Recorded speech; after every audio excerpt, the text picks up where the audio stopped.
Capítulo 6. O fim de um reformador.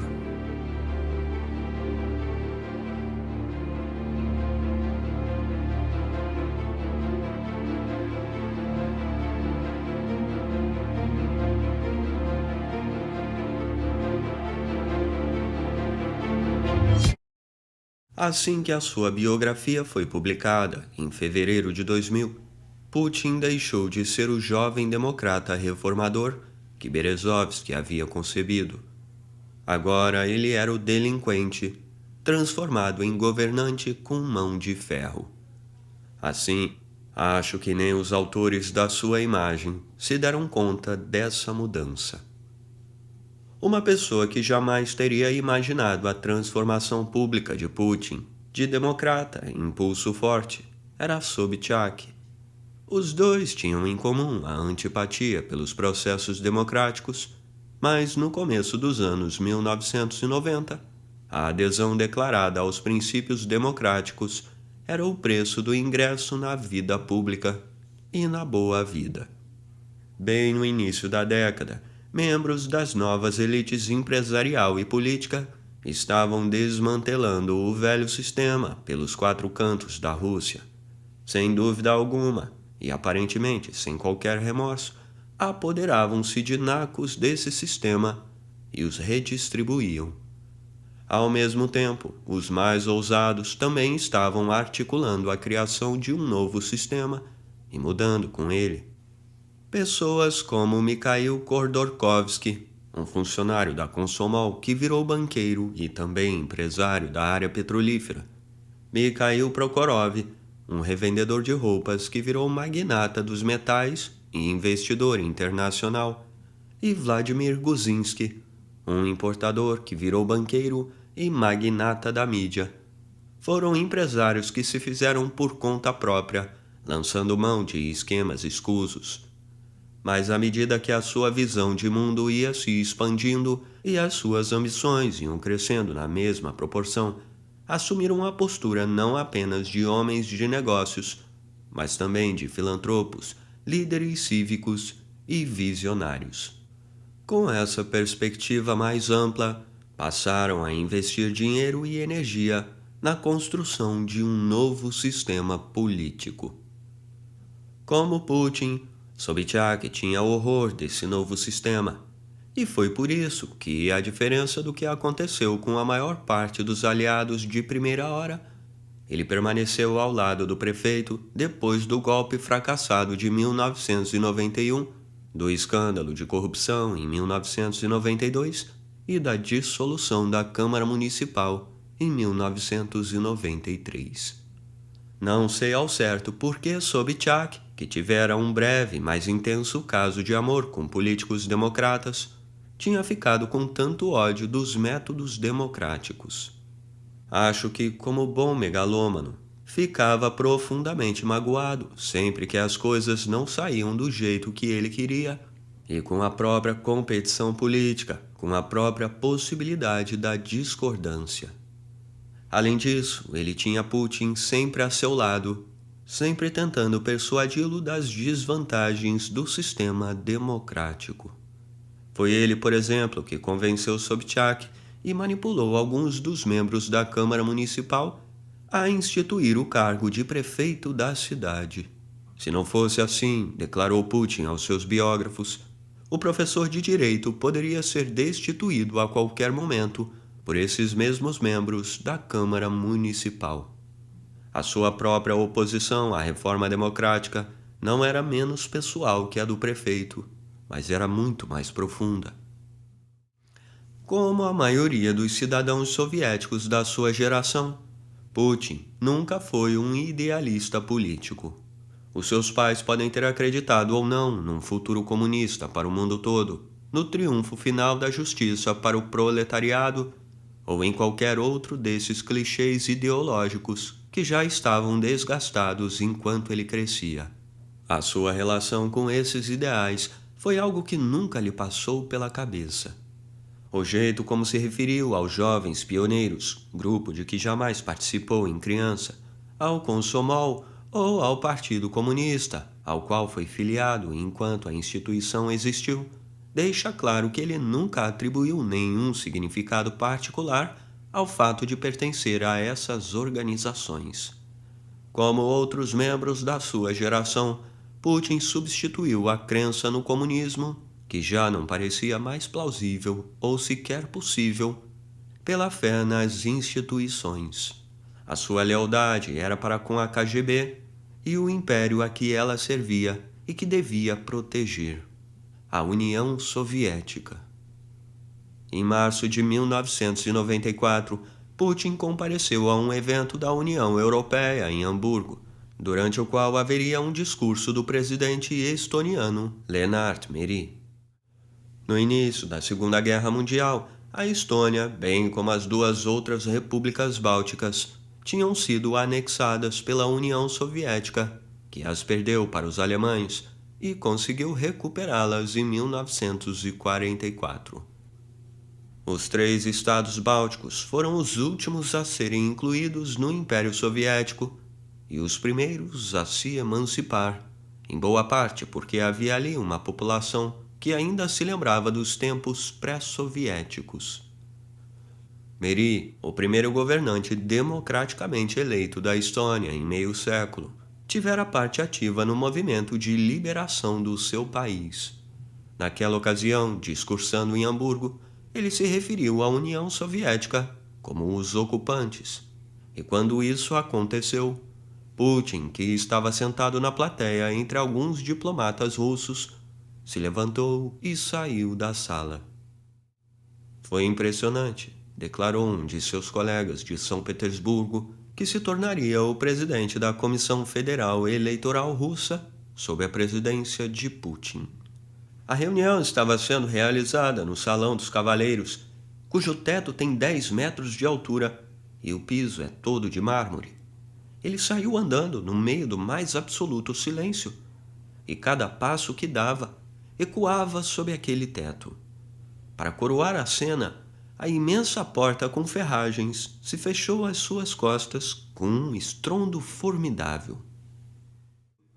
O fato de Putin precisar quebrar o protocolo diplomático, literalmente dando as costas ao presidente de um país vizinho e um importante parceiro comercial da cidade de São Petersburgo, bem demonstra que ele levou a questão para o lado pessoal. O que entendia como ataque à União Soviética o afetava tanto quanto as ofensas pessoais que o deixavam furioso na infância e na adolescência. A exaltação com que o seu colega relatou o episódio aos biógrafos de Putin mostra como o nosso homem estava tocando fundo no tema de uma nostalgia soviética. Ele adorava a União Soviética e adorava a KGB. Assim, quando adquiriu algum poder, controlando efetivamente o sistema financeiro da segunda maior cidade do país, quis construir um sistema exatamente como o daquelas instituições. Seria um sistema fechado, um sistema baseado no controle total, especialmente sobre os fluxos de informação e de dinheiro. Um sistema que excluiria a dissidência e trataria de esmagá-la caso ela aparecesse. Em um sentido, porém, esse sistema seria melhor que o da KGB e o da União Soviética. Ele não trairia Putin. Seria inteligente e forte demais para fazer isso. Então Putin se pôs a trabalhar com afinco para centralizar o controle não só sobre todo o comércio exterior, mas também sobre os negócios que vinham se desenvolvendo internamente, donde os seus esforços para assumir os cassinos, que haviam surgido de repente e se expandindo numa rapidez espantosa. Acabou tratando de administrar também a relação da cidade com a mídia, tanto a impressa quanto a eletrônica, que por um lado ele isolou da prefeitura e por outro forçou a cobrir certas histórias de determinadas formas. Sobchak escolheu o braço direito ideal. Putin detestava a lenga-lenga dos democratas mais que ele próprio, e era muito melhor que o prefeito quando se tratava de lançar mão da política do medo e da ganância.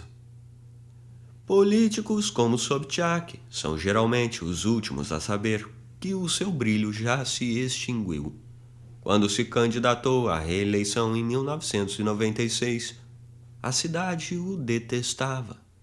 Sob o seu governo, São Petersburgo havia mudado de forma a um só tempo trágica e ridícula, embora boa parte disso não tenha acontecido propriamente por culpa do prefeito. A economia se arrastava. Mais de 1 milhão dos 5 milhões de habitantes da cidade trabalhavam para a indústria militar, que vinha perdendo impulso e estava praticamente estagnada. Como acontecia por toda a Rússia, umas poucas pessoas estavam ficando riquíssimas em pouco tempo, de início comprando e vendendo tudo e mais alguma coisa, por exemplo, exportando madeira russa e importando guarda-chuvas chineses. Depois, aos poucos, privatizando fábricas soviéticas e criando novas empresas. Muitos russos, porém, empobreceram, ou pelo menos vinham se sentindo mais pobres. As lojas, agora, tinham muito mais produtos e eles não podiam comprar praticamente nada. Quase todos perderam a única coisa de que dispunham em abundância durante a era da estagnação: a certeza inabalável de que o futuro não seria diferente do presente. A incerteza fazia as pessoas se sentirem ainda mais pobres. Os problemas econômicos de São Petersburgo faziam a maioria das outras regiões do país sentir-se relativamente próspera. 3/4 da população da cidade estavam vivendo abaixo da linha de pobreza. A infraestrutura local, já deficiente em fins dos anos 1980, o que provocou em parte o movimento preservacionista informal, estava agora em ruínas. Fazia tanto tempo que ninguém cuidava da pavimentação das ruas que sempre que chovia ou nevava, coisas bastante comuns numa cidade litorânea do norte, o que se via eram rios de lama. O transporte público estava praticamente paralisado, pois a municipalidade não substituía os ônibus que tinham de ser aposentados.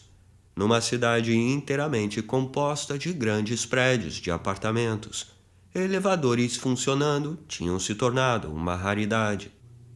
A luz no centro ficava indo e voltando. Nos estudos comparativos sobre padrão de vida, a segunda maior cidade do país vinha sendo regularmente classificada lá pelo 20º lugar.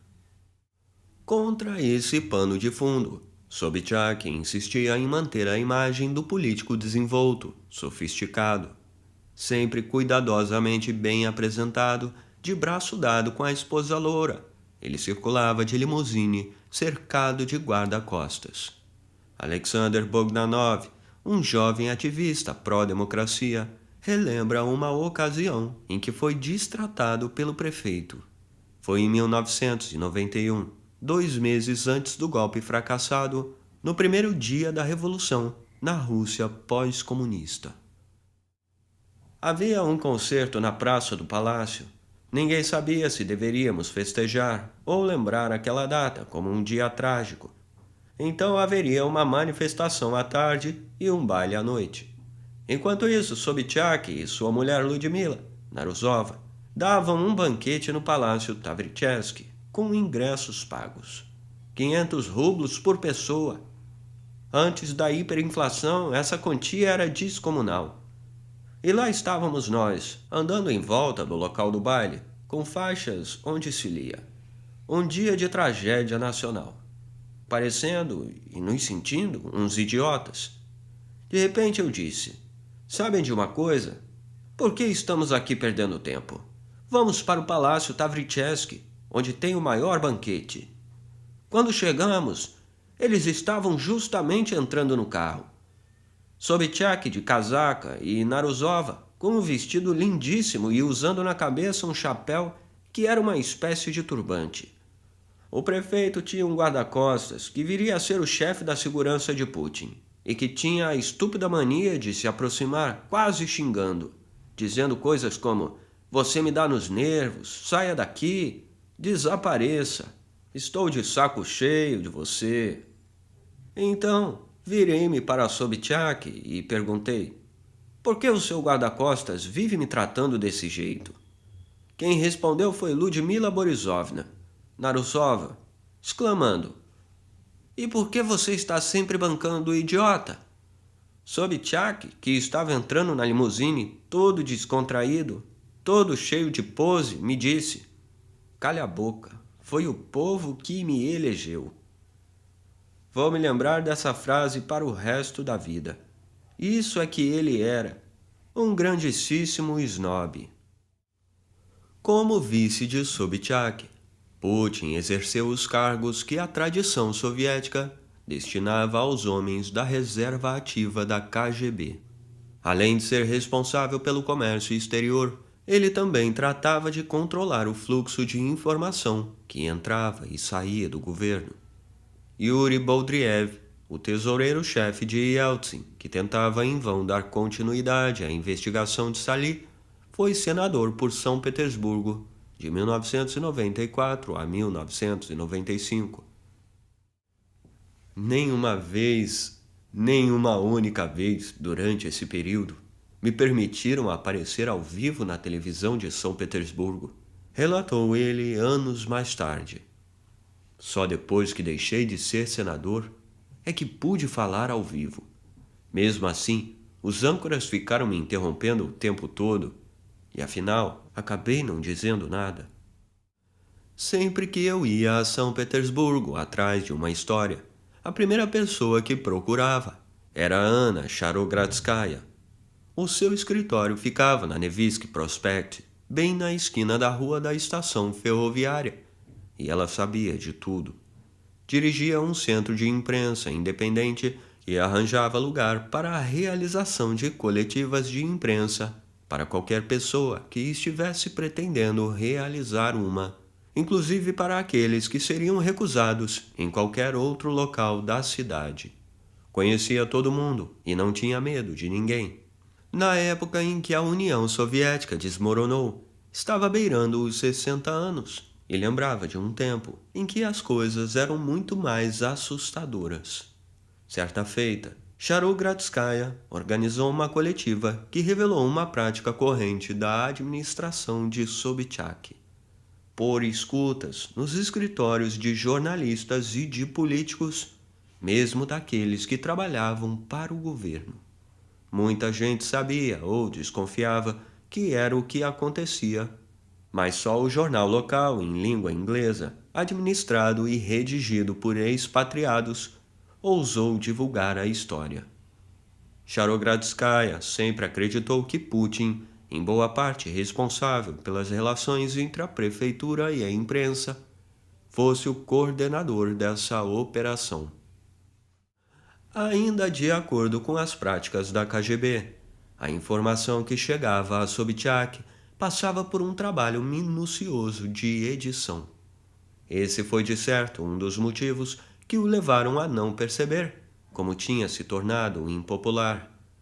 Alguns espectadores da TV local viram quando o prefeito fez essa desagradável descoberta. Tinha um programa chamado Opinião Pública, conta Charogradskaya. Era um programa bem popular na época da eleição de 1996. Quando Sobchak viu que a sua taxa de aprovação estava em 6%, deu um grito: impossível! Levantou-se de um salto e saiu do estúdio. Acabaram com o programa. Tamara Maximova, a apresentadora, foi demitida. O marido dela, Vladimir, que era o diretor, me ligou dizendo que queria dar uma entrevista coletiva. Tudo bem, respondi. E marquei tudo para o dia seguinte, ao meio-dia. Na manhã seguinte, Vladimir me ligou 3 ou 4 horas antes da tal coletiva, dizendo que queria cancelá-la. Não podemos fazer isso, disse ele, porque estamos sendo ameaçados. Pode acontecer alguma coisa com a nossa filha. Por favor, diga isso aos jornalistas, repliquei. Não posso deixar de explicar o motivo do cancelamento. Eles apareceram e contaram a todos que estavam sendo ameaçados e que estavam com muito medo. Os jornalistas tentaram lhes fazer perguntas, mas eles não responderam. Quando Charogradskaya me contava histórias como essa, acontecidas nos anos 1990, eu tinha a impressão de que ela estava falando de uma outra terra. Naquela época, a Rússia era um lugar caótico, mas eu nunca tinha me sentido em perigo por trabalhar como jornalista. Quer dizer, não até começar a escrever de São Petersburgo e a respeito da cidade. A convite de Charogradskaya, dei um curso sobre reportagens no Centro de Imprensa Independente, indo de trem todo fim de semana para dar aulas a um grupo de universitários que estavam quase se formando em jornalismo. Dava o mesmo curso na Universidade de Moscou, mas a de São Petersburgo não se interessou em fazer qualquer tipo de convênio. Foi por isso que a organização de Charogradskaya acabou nos recebendo. No fim de semana da eleição, mandei que os alunos fossem para as ruas observar os postos de votação localizados no centro. Todos voltaram com o nariz sangrando e os olhos roxos. 2 jovens chegaram até a precisar de cuidados médicos. Nos 2 postos de votação, tinham se apresentado como estudantes de jornalismo. Os guardas pediram instruções pelo rádio e depois os puseram de lá para fora, abordoadas. Era assim que os políticos de São Petersburgo tratavam os jornalistas da cidade. Como só percebeu que ia perder a eleição quando já era tarde demais, Sobchak fez algumas tentativas desesperadas para reverter a situação. Chamou Alexander Yuriev, um especialista em psicologia política da Universidade de São Petersburgo, que havia procurado alertar o prefeito sobre a sua absoluta impopularidade para assumir a coordenação da sua campanha. Poucos dias depois de ter aceitado, Yuriev sofreu um atentado brutal contra a sua vida. Tocaram a campainha da sua casa e então atiraram ácido sulfúrico pelo vão da porta. Como a porta abria para dentro, parte do ácido foi detida pela madeira e parte ricocheteou de volta em cima da pessoa que o atirou. Foi provavelmente por isso que o psicólogo não foi atingido por uma dose letal da substância. Em outra ocasião, atiraram nele e, mais uma vez, ele sobreviveu, mas levou longos meses e precisou de 2 transplantes de pele para se recuperar. Na reta final, Sobchak também tentou comprar a lealdade da imprensa local, distribuindo empréstimos e subvenções, o que aumentou ainda mais o déficit do orçamento municipal. Mas era tarde demais. A imprensa o detestava, os outros políticos o detestavam, e o povo comum o detestava. Sobchak perdeu a eleição. No fim, o seu coordenador de campanha acabou sendo Vladimir Putin. Para prefeito, São Petersburgo elegeu o próprio assessor de obras públicas de Sobchak, um homem diferente dele em todos os sentidos. De aparência discreta, sem nenhuma ostentação, Vladimir Yakolov mal conseguia articular 2 palavras. Mas numa cidade onde o transporte público estava praticamente desativado, os prédios caindo aos pedaços e a luz indo e voltando a toda hora, Yakolov representava, de certa forma, uma ponta de esperança. Quem sabe ele não poderia consertar o que precisasse ser consertado.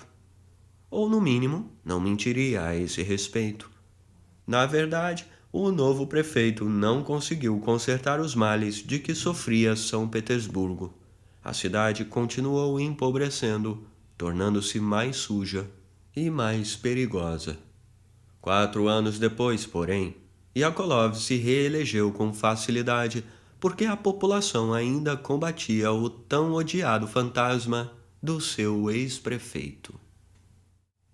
Ao perder a eleição, Sobchak não perdeu apenas poder e influência, mas também a imunidade em termos judiciais, coisa que a essa altura talvez fosse o seu maior medo. Durante quase um ano, uma equipe especial, composta por cerca de 40 investigadores, enviada pela Procuradoria-Geral em Moscou, esteve no gabinete do prefeito, examinando acusações de corrupção.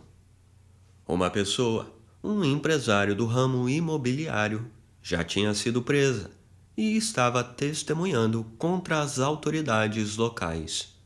Essa parte da investigação se referia a um prédio de apartamentos no centro de São Petersburgo, que passara por um processo supostamente ilegal de reconstrução com fundos supostamente originários da municipalidade. Quase todos os moradores do tal prédio, entre os quais a própria sobrinha de Sobchak, eram funcionários ocupando altos postos na cidade ou seus parentes próximos. Agora era provável que Sobchak passasse a integrar a lista de suspeitos. A maioria dos seus aliados já o tinha abandonado, alguns antes mesmo da eleição, como o assessor que veio a substituí-lo no cargo de prefeito. Outros se bandearam para o novo governo quando Sobchak perdeu. Putin recusou um posto na nova administração, a demonstração de lealdade que tanto o fez subir no conceito de Berezovsky, e logo se mudou para Moscou, como que transportado nos ares por uma mão invisível. Segundo a versão que ele contou aos seus biógrafos, um velho apparatchik de Leningrado, que agora trabalhava no Kremlin, lembrou-se dele e lhe arranjou uma boa colocação na capital. Putin era agora assessor-chefe do Departamento de Propriedades da Presidência, o que mais parece ser outra daquelas funções da reserva ativa. Se isso se deu por obra da polícia secreta, da Providência ou por puro hábito, não vem ao caso. Mais uma vez, Putin tinha um posto de pouca responsabilidade pública, mas que lhe dava muitas possibilidades de contatos. O atual cargo de Putin e as suas velhas relações foram obviamente uma bênção para Sobchak, que vivia agora sob a constante ameaça da prisão. A procuradoria estava à sua porta, tentando lhe entregar uma convocação para interrogatório. Foi só no dia 3 de outubro de 1997 que ele finalmente se apresentou à procuradoria e chegou acompanhado da mulher, que era membro do parlamento. Durante o interrogatório, alegou que estava se sentindo mal e Narusova chamou uma ambulância. Bem diante das câmeras da TV, Sobchak foi levado para um hospital e diagnosticado como tendo sofrido um ataque cardíaco. Exatamente um mês depois, Narusova declarou à imprensa que o estado do marido já permitia que ele fosse transferido para outro local, o Hospital da Academia Militar, onde ficaria sob os cuidados de Yuri Shevchenko, um amigo da família Putin que tratara pessoalmente de Ludmila Putina depois de um grave acidente de carro que ela havia sofrido alguns anos antes. Mais ou menos na hora em que Sobchak estava sendo transferido, Putin pegou um avião para São Petersburgo e foi visitar o ex-patrão no hospital. 4 dias depois, em 7 de novembro, que já não era mais chamado Dia da Revolução, mas continuava sendo feriado, Sobchak foi levado de ambulância ao aeroporto, onde um avião-ambulância finlandês o aguardava para levá-lo a Paris. O plano foi perfeito. Ninguém percebeu a partida de Sobchak, a não ser 3 dias mais tarde, quando terminou o feriado. Imediatamente, correspondentes russos tomaram de assalto o Hospital Americano de Paris, onde, segundo Shevchenko, ele ficaria internado, mas a direção do hospital declarou que o ex-prefeito não estava entre os seus pacientes. No mesmo dia, Narusova disse aos jornalistas que o marido havia sido operado e passava bem.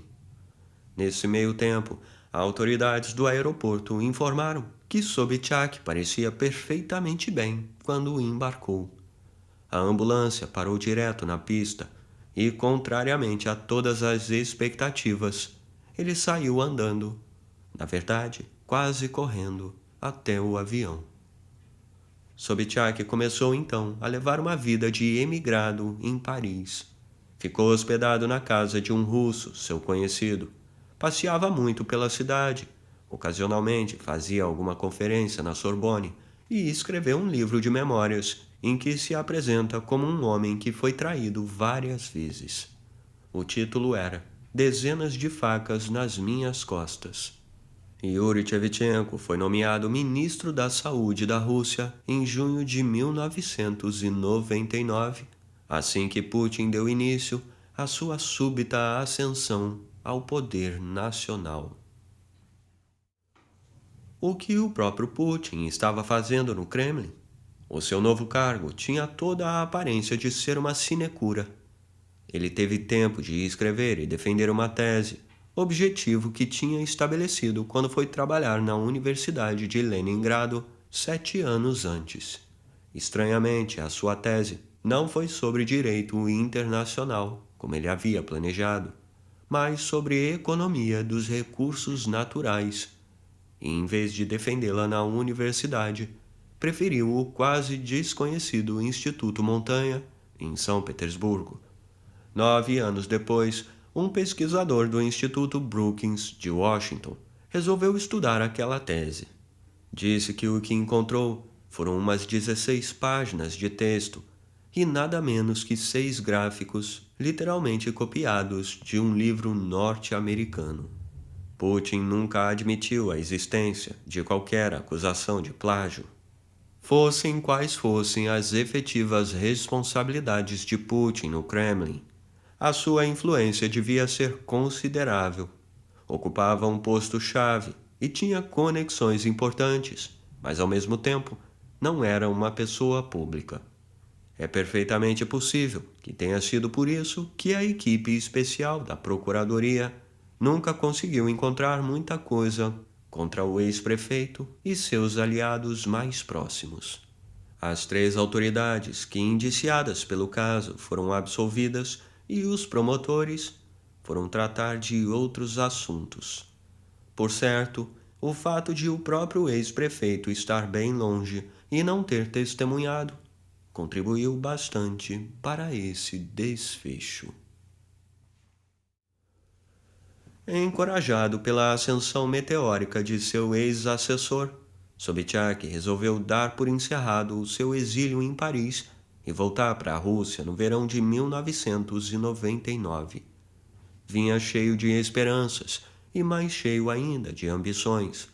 Quando ele estava para deixar Paris, Arkady Waksberg, um especialista forense que tinha se tornado repórter e escritor e com quem Sobchak fizera amizade durante os anos que passou na França, lhe perguntou se ele pretendia voltar a Paris como embaixador. Mais que isso, respondeu Sobchak. Waksberg ficou convencido que o ex-prefeito estava de olho na pasta de ministro das Relações Exteriores. Nos círculos políticos de Moscou, corria o boato que ele presidiria a Corte Constitucional, o mais importante tribunal do país. Com o seu característico excesso de confiança, Sobchak se candidatou de imediato ao parlamento e sofreu uma derrota constrangedora. Mas assim que Putin lançou a sua campanha eleitoral, nomeou o ex-patrão, o seu representante qualificado, cargo que basicamente autorizava Sobchak a fazer campanha para ele. Candidatos podem ter dezenas ou até mesmo centenas de representantes qualificados. E foi o que ele fez, parecendo ter esquecido que a sua reputação política tinha se constituído a partir das suas credenciais de democrata. Chamava Putin de novo Stalin, prometendo aos eleitores em potencial não exatamente assassinatos em massa, mas mão de ferro, abre aspas, a única forma de fazer os russos trabalharem, fecha aspas, dizia. Mas Sobchak não se limitava à retórica. Falava demais, como sempre. Exatamente quando Putin ditava aos 3 jornalistas a sua nova história oficial, Sobchak mergulhou em reminiscências diante de perguntas feitas por outros jornalistas e relatou alguns episódios-chave da carreira do futuro presidente de um jeito que contradizia a narrativa de seu ex-protegido. Em 17 de fevereiro, Putin enviou Sobchak a Kaliningrad, um enclave russo situado entre a Polônia e a Lituânia, para fazer campanha em seu nome. Era coisa urgente. O ex-prefeito tinha de viajar naquele mesmo dia, deixando a sua esposa chateada, já que ela não gostava que ele viajasse sozinho. Alegava que precisava ver se ele estava tomando os remédios direito. Boa parte dos conhecidos do casal achava que a loura oxigenada, de voz esganiçada, não confiava no marido e por isso não queria perdê-lo de vista. Mas também é possível que ela temesse pela sua segurança. Acontece que naquele dia ela estava no parlamento e não podia acompanhar o marido na sua missão de campanha tão urgente. Sobchak viajou com 2 auxiliares que também faziam as vezes de seus guarda-costas.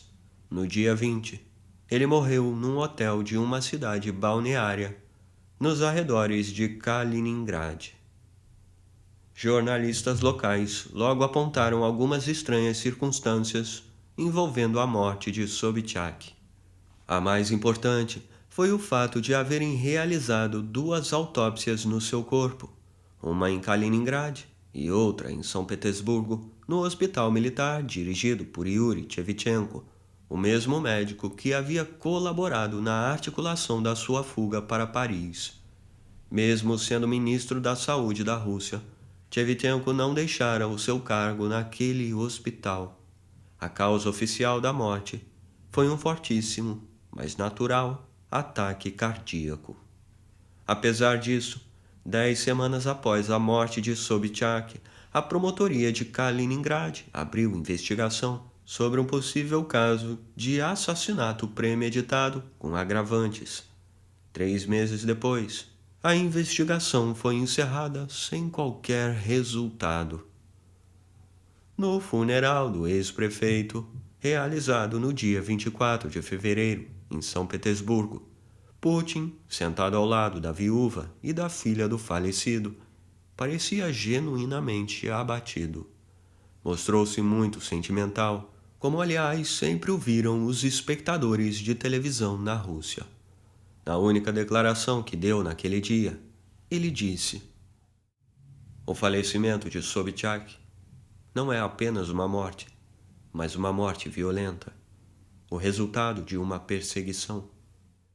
Com isso, Putin pretendia evidentemente dizer que, tendo sido injustamente acusado de corrupção, Sobchak havia sucumbido às pressões antes que o seu ex-assessor pudesse reconduzi-lo plenamente à grandeza que ele merecia.